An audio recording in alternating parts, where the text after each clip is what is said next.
আমাদের তো মনে হচ্ছে যে রাতের বেলা মেরে আর টাঙিয়ে দিয়েছে। কেন মনে হচ্ছে?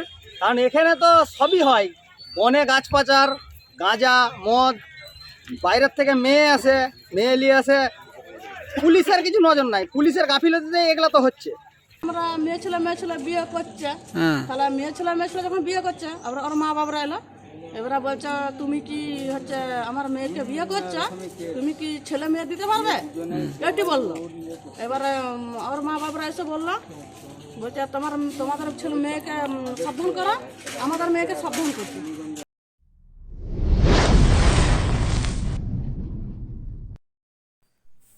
চন্দ্রকোনার জঙ্গলে একসাথে ঝুলন্ত দুই যুবতীর পরিচয় পাওয়া গেল। একজনের নাম সুমি মুর্মু, বয়স 25 বছর, অন্যজনের নাম রচনা মান্ডি, বয়স 23 বছর। পুলিশ সূত্রের খবর, সুমির বাড়ি চন্দ্রকোনা থানার রামগড়ে, রচনার বাড়ি হুগলির গোঘাটে। স্থানীয় সূত্রে জানা যায়, আত্মীয় বাড়ি যাতায়াতের মাধ্যমে দুই যুবতীর ঘনিষ্ঠতা বাড়ে। তারা সমকামী সম্পর্কে জড়িয়ে পড়েন।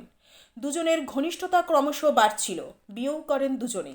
এই সমকামী বিবাহ দুই পরিবারের সদস্যরা কেউ মেনে নেয়নি। সুমির দিদি লক্ষ্মী হেমব্রমের দাবি, সুমিকে মেরে ফেলা হয়েছে।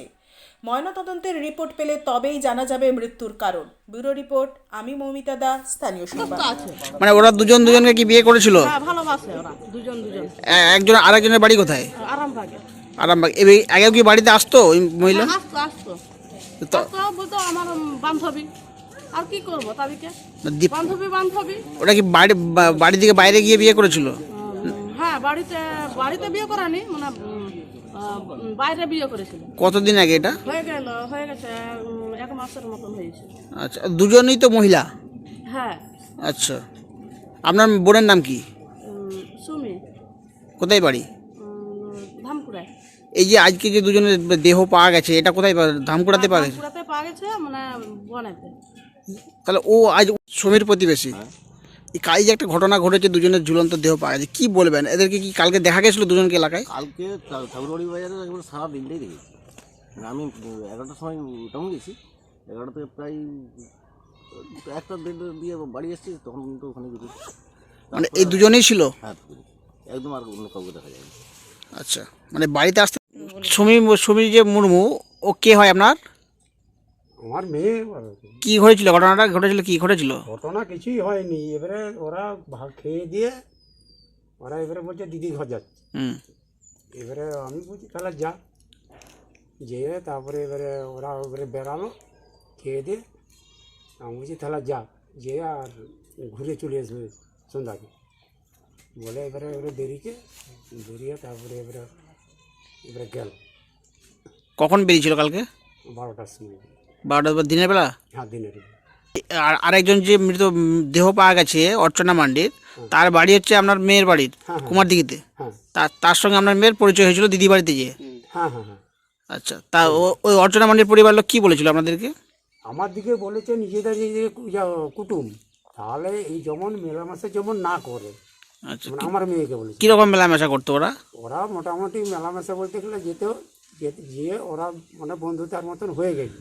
আচ্ছা, এবারে আমি বলছি দেখ, ওর মা বাবারা এসছে, তাহলে ওদের ঘরকে যাসনি, আমি বলছি আর কি।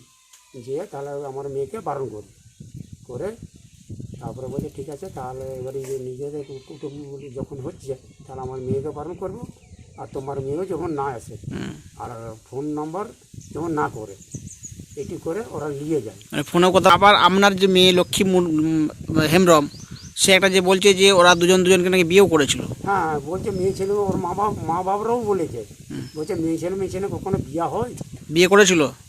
এবার সেটা আমি কি করে জানবো বলো না, সেটা বলতে পারবো না। এবার বিয়ে করেছে না কি করেছে সেটা কি করে বলো। তা আপনার মেয়ে আপনার বাড়িতে থাকেনি? আমার মেয়ে কালকে 12টার সময় থাকেনি। তার আগে ছিল বাড়িতেই থাকতো? হ্যাঁ। দাদা সবই জানে। ওই মেয়ে ছানাটা যখন নিয়ে চলে গেল, ওর নিজের মেয়ে ছানাটা হচ্ছে গলায় দড়ি দিচ্ছিল ঘরে, এই যে মানে যে গুমোর দিকে এসেছিল আর কি, তখন নিয়ে চলে যাওয়ার পরেই সুমি এখানে গলায় দড়ি দিচ্ছিল। আবার সবাই তো ছাড়িয়েছে। মানে এরকম ঘটনা আগে ঘটেছিল? হ্যাঁ, এরকম একবার ঘটনা ঘটেছিল। কেন গলায় দড়ি দিতে গেল কেন? এই তো মেয়ে ছানাটার সাথে বিয়ে হয়েছিল, যে মেয়ে ছানা বিয়ে করে নিয়েছিল, তার লেগেই। মানে ওই কুমারদিঘির মেয়েটা এখানে থাকতো? হ্যাঁ, এখানে থাকতো। মানে ও আগে কমর লাগা তুলছিল বলে, যেদিনে এখানকে এসে সেই দিনে বলছে নাকি টাউনে না কোথায় চুল কেটে এখানকে এসেছিল, আচ্ছা দেখাচ্ছে না জামা প্যান্ট পরে চলে এসেছিল। এদের বাড়িতে থাকতো? হ্যাঁ, এদের বাড়িতে থাকতো। এবার আমরা জিজ্ঞাসা করছি, আমাদের ছেনাগুলো এসছে, বলছে মা জানো এরকম একটা দিদিদের ঘরে একটা ছেলে না মেয়ে বুঝতে পারি। এবার আমি কেন বলবো, আমি কিন্তু সত্যি সত্যি একবার জিজ্ঞাসা করেছিলাম। আমি বলছি এই তুই মেয়ে না ছেলে, আর তোর নাম কি? বলছে একটা, আমি তখন কি সোহাগী মান্ডি বললো না কি সেটা আমার জানা নেই। এবারে আমি এবার জিজ্ঞাসা করলাম যে তুই কত দূর পড়াশোনা করেছিস? বলছে আমি উচ্চ মাধ্যমিক পড়াশোনা করেছি। এবারে সেইটুকুই আমি জিজ্ঞাসা করেছি। এবারে আমি বলছি তাহলে তোরা যে এসব কাজ করছো তোদেরকে ভালো বলবে? আমরা সবাই মিলে একবার বলেও দিয়েছিল। তারপর আর মা বাবাকে ফোন করা হলো, আর মা বাবা এলো, জলে বিরাট জল হচ্ছে তখন, জলে এসে মারুতি ভাড়া করে নিয়ে চলে গেলো। এবার আর ঝিটা এখানে গলায় দড়ি দিচ্ছিল। তারপরে অনেক দিনে সেখানে ছিল, আবার কবে এসছে আজকে এর মধ্যে সেটা ব্যাপারে আমরা জানি না।